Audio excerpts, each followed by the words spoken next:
All right, welcome to Autumn Hues. I am starting with, I do have a 1 inch by 1 inch grid kind of down on my paper here. And I am using, so what I want you to do, I want you to use secondary colors, which are purple, green, and orange, and your primary colors, red, yellow, and blue. Okay, you're going to pick whatever tone you want to out of those colors. So right now, you might be wondering why I'm starting like in the middle. It is better for you to put your secondary colors first, which is orange, green, and purple.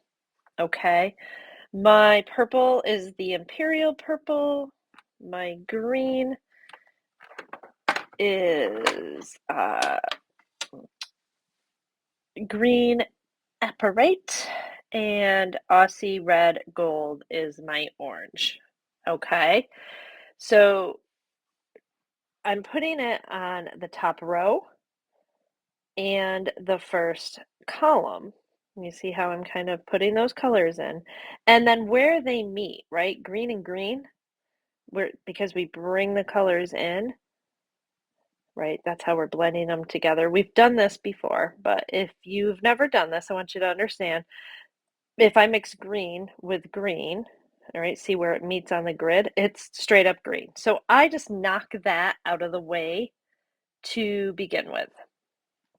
So again, I have an orange, a green, and a purple. Now I'm going to grab um, a red, and I'm going to use Rose because that's Quinacridone Rose. That's the color I have. I don't want anything too bright. I want it to be a little bit more, um, um, not purple, not Quin Magenta. I want the Quin Rose. I want it more red. Okay, but I didn't want to go with scarlet. I didn't want it so orangey. I still wanted that deeper jewel tone, if you will. Okay. So that's that. And you will see, I will start to kind of mix some colors over on that side paper there. And that's the second half of this lesson. You're going to see how we do that. Um, so we're going to use French Ultramarine for the blue here. Yep, I go with French Ultramarine. Just a nice, crisp, clean blue. Um, So as I was choosing my colors, as far as which red, which yellow, which blue to pick, I thought about how they're going to mix with its complement. So remember, the complementary colors are the blue and orange, right? Red and green, purple and yellow. And they give us some really great colors. Right there, you see I put that French Ultramarine right on top of my Quinacridone Rose and got a really pretty purple color, okay? There's a reason I'm doing that over there. I do forget a few times. You could make a whole lot of squares because we're going to use those little blops of watercolor, right? And maybe draw some leaves and things on it for the Joy Journal. So my yellow is Nickel Azo Yellow, not gold, yellow. Nickel Azo Yellow. Okay. And see, I kind of mixed that yellow with the purple that I got from mixing the Quin Rose and Ultramarine together. I'm going to speed this up, but I'm going to talk you through it. Basically, I'm taking the orange, laying it down, and then the green and putting it on top of that. Putting the orange down and then putting in a little bit of purple. You're mixing the color so your prime color stays like the yellows I lay down, and then I add a little bit of the other color to it. Do you see that? And then again, over on the side sheet, you see how you can mix your watercolors right on your watercolor paper like that. And that's kind of the whole part of the second um, the second part of this that we want to do. I had some of them run a little bit. You can you get to play with your tones, but look at all of those gorgeous colors there. It is just something that you need to play with and kind of experiment with. It definitely works really, really, really well with watercolors. It is something you can do with your acrylics if you don't personally love watercolors. Um, but it works much better with watercolors. Okay, so I have some papers here. Thought I was recording. I didn't. So I'm going to show you again. Just this is the mixing. This is just a little bit more technical and kind of playing with the colors. And I do want you to do some squares and circle blobs, and we're going to do some of the lines. All right. So again, I am only working on the 90-pound like student grade artist loft watercolor paper. Nothing special here. And it's a glued edge pad, so they just pop out. That's why it's not in an exact journal. So here's color mixing, okay? Ultramarine. Here's the French ultramarine. I'm going to add in, and then I'm going to use some of my Aussie Red Gold, okay? Those are, excuse me, those are the complement colors, right? They are opposite each other on the color wheel. Some of that, my Aussie Gold, is kind of breaking apart, so I had a big chunk in there and I wanted to get rid of that so it wasn't so dominant. See how I'm kind of like coloring that, like mixing it right on the paper? It's gorgeous when you do this. They kind of have a little drying effect. I'm gonna tear off because I want to do some lines also as I'm doing this. Um, so you'll see now that I made the color on the one, now I'm going to kind of just play with some lines, maybe pick some of that paint color up. All right. You see how, so I'm just working on watercolor paper. There's no color palette. There's no palette to mix on. It's just straight up on the paper. And this is great practice for you because what you're going to see is this allows your pigments to kind of play off of each other and show through. Just like when we paint a background in acrylic, and I always say have like two colors on your brush, not just one. Don't mix those two colors together, right? Have the diversity of the tones there on your brush. It's the same thing with watercolor. All right, so here we have Imperial Purple.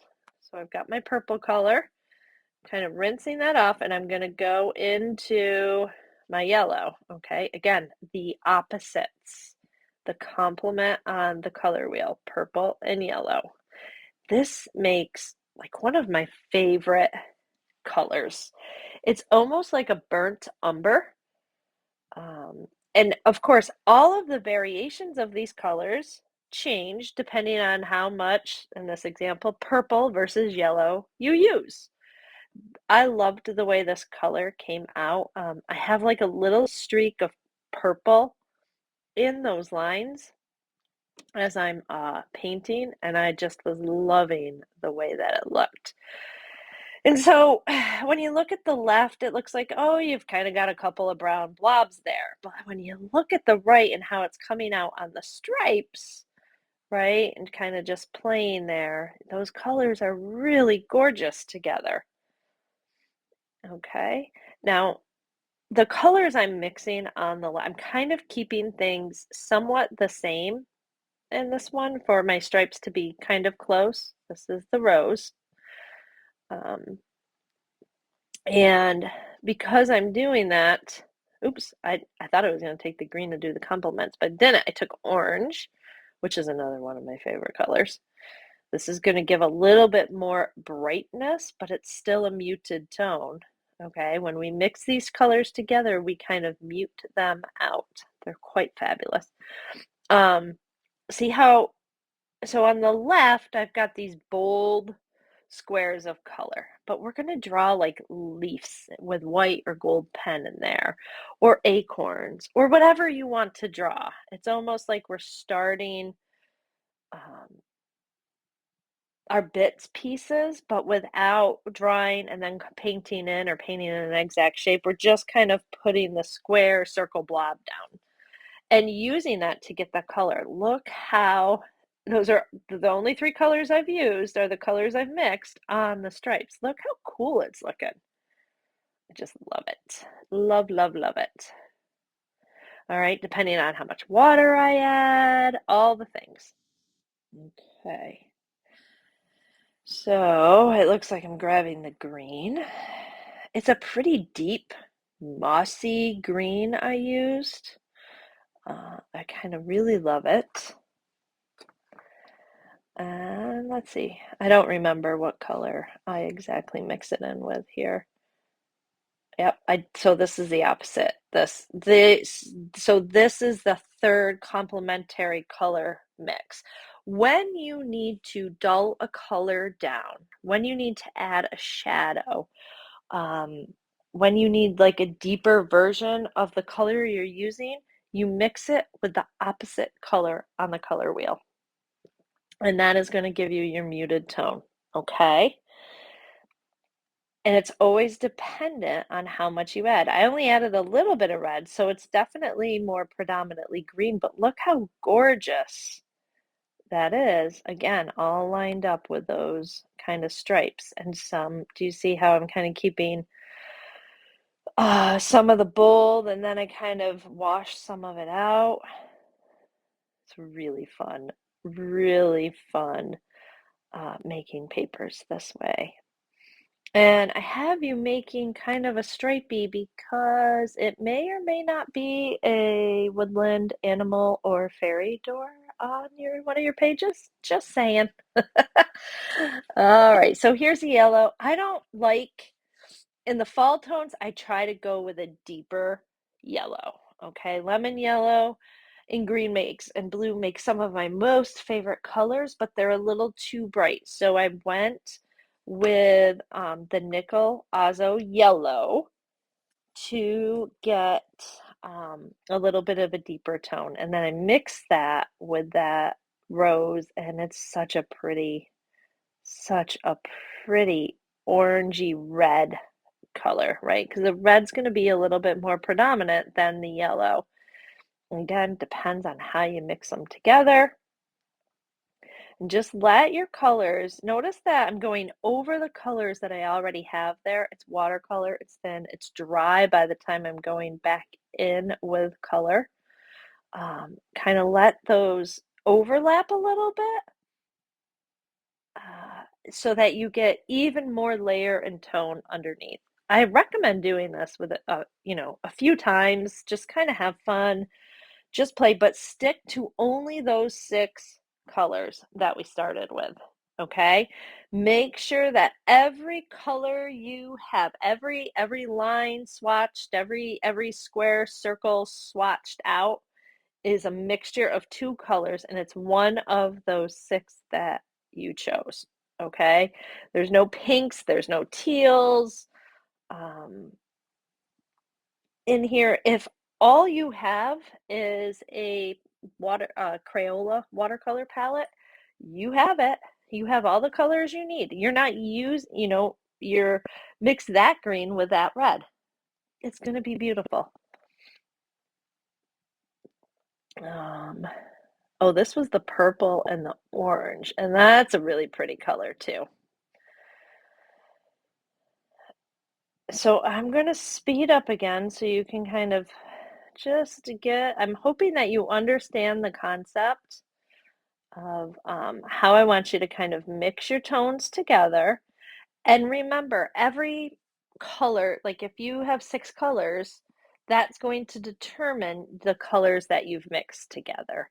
If you have, you could try six other colors. You could, do the scarlet and the lemon yellow and keep the French ultramarine and then go for more of a um, sap green versus a hooker's green.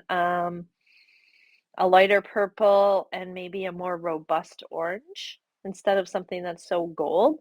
And you're going to end up entirely different than, your first palette. So play around a little bit, have fun. Um, I kind of stayed away from too many bright colors. I didn't want too much purples or reds. I was kind of trying to keep my stripes a little bit more wood toned, tree, kind of like a tree toned color. It was a little tricky for me not to add in a ton. The other thing you have to remember is your colors look very, very different when they're put next to other colors, right? So that green color I just mixed up looks pretty limey, but when I put it down on my paper with the stripes, it kind of blends right in. So color definitely plays. There's a reason I make you I go over so many color mixture and palette uh videos and teach this so often is because I don't think we can ever get enough of it. I don't think that we ever truly can grasp the concept of the tones that we can get, right? This is the red and the green again.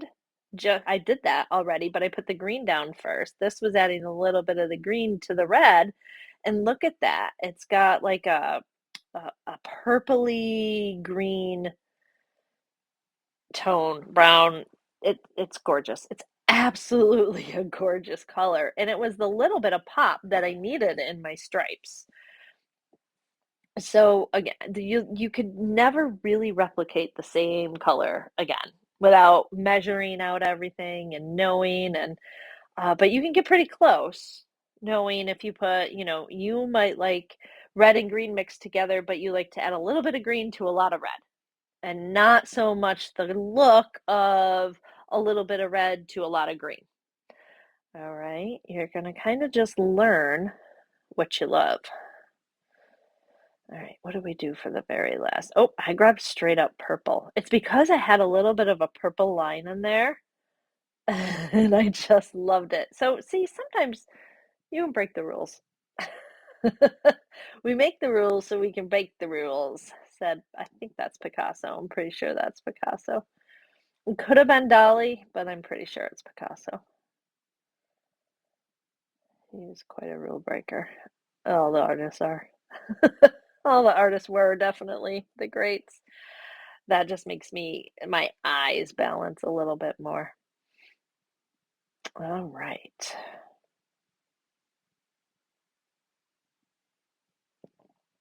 I'm just wondering what I do here next. Let me take some blue.